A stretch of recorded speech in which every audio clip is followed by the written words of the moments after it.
అంటే సీఎం గారితో పాటు పెద్దలే కూర్చున్నారు. అంటే డబ్బులు ఉన్న వాళ్ళు పెద్దలా? మామూలు వ్యక్తులు మాలాంటి వాళ్ళకి ఇవ్వండి సార్, మా వాయిస్ వినిపించండి.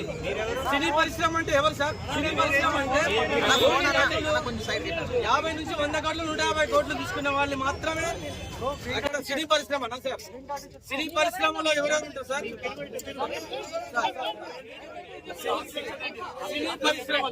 సినీ పరిశ్రమ ఎవరు సార్? కార్మికుల దగ్గర నుంచి, ప్రేక్షకుల దగ్గర నుంచి, నటులు, దర్శకులు, నిర్మాతలు, సామాన్య ప్రేక్షకుని మేడం, రేవంత్ రెడ్డి గారి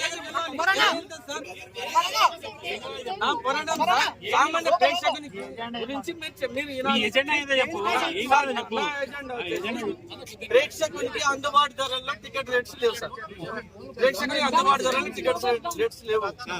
సో సార్, మీరు పెంచాలనుకుంటే పెంచండి. పెద్ద బడ్జెట్ సినిమాలకు డబ్బులు ఖర్చు అయితే కాబట్టి పెంచుతారు, ఓకే. కానీ సార్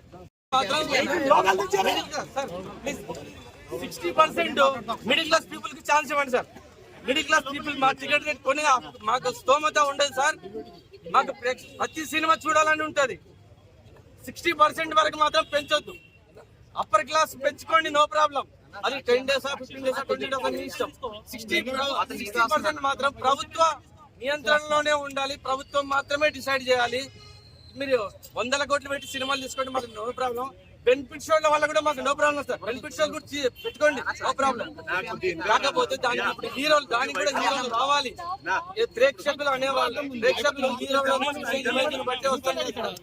కానీ ప్రేక్షకులు తప్పు, సారీ హీరోలది మాత్రం తప్పు కాదు. హీరోల పర్మిషన్ తీసుకొని రండి, పోలీస్ పర్మిషన్ తీసుకొని రండి. మేము వాళ్ళని చూసి ఆనందపడతాం. ప్రేక్షకులు ఎన్ని పైసలు, ఎన్ని వేలు పెట్టి కానీ టికెట్ చూడడానికి వస్తాం కదా. నువ్వు వచ్చేది ఎందుకు? హీరో ఇమేజ్ స్టార్ హీరోలు కాబట్టి వాళ్ళ సినిమాలు చూస్తాం సార్ మేము.